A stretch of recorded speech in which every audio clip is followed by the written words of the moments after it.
We are in uncharted territory. That's the ominous warning from the World Health Organization as we face a likely pandemic of coronavirus. Hello, I'm Angela Cox. Welcome to this special edition of the latest on Facebook Watch, Outbreak, the Coronavirus Crisis. These extraordinary pictures below me are of Chinese authorities attempting to halt the spread of this deadly disease. Let's take it full screen. Giant trucks roll down empty streets, pumping out plumes of chemicals believed to be a bleach solution. While experts are warning all of us across the world not to panic, it's difficult to stay calm with images like that and as the death toll continues to rise. But to bust some of the myths about the virus, we spoke with infectious diseases specialist, Professor Sanjaya Senanaika. Firstly, face masks will protect you from coronavirus. True or false?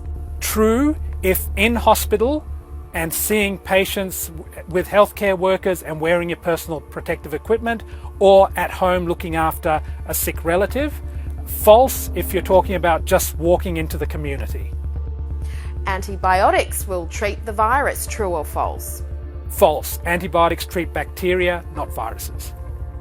True or false? Can you get coronavirus from a package or letter delivered from China? False. You will not. Pets can spread coronavirus. True or false? False, but I will add this, that in Hong Kong, a person with coronavirus in Hong Kong who had a dog in her apartment has had the dog tested and the dog has tested positive, but we don't actually know if that means that the dog's infected or just licked a surface with some coronavirus on it. This statement, heat kills the coronavirus. True or false? True. If it's like other coronaviruses, we know that cooking temperatures about 70 degrees Celsius will kill coronaviruses. And finally, people should avoid big crowds going to school or travelling on public transport.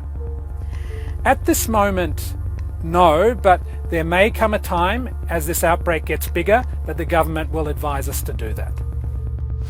Now, let's take you inside ground zero for coronavirus. It was late last year that the coronavirus emerged in the Chinese city of Wuhan, specifically at what's called a wet market, where people can buy all sorts of animals for consumption. It's believed a bat infected a pangolin, a type of mammal, which was then sold at the market. New York Times Beijing Bureau Chief Stephen Lee Myers is here for you. You often in these markets will see, live fish, live crabs, and so forth. But in some of these markets around China, especially in southern China, you'll see turtles, you'll see chickens and other poultry that are alive. And then you'll see, in some cases, more exotic animals, even badgers, civets, which is a cat-like creature, and pangolins, which are rare because they're an endangered species. They're rarely sold openly, and we don't know yet if that was the case, if they were being sold there. But they suspect that the pangolin might have been the carrier that transmitted this to people. So does the government just turn a blind eye to these markets? The fact is the government does regulate 54, I believe, different creatures that you're allowed to both hunt and sell. When the crisis spread, they closed all these markets. They've announced that they're going to look at the regulations. They're going to try to regulate the sale of wildlife. Well, hopefully those measures have an impact to stop the future spread of such vicious diseases.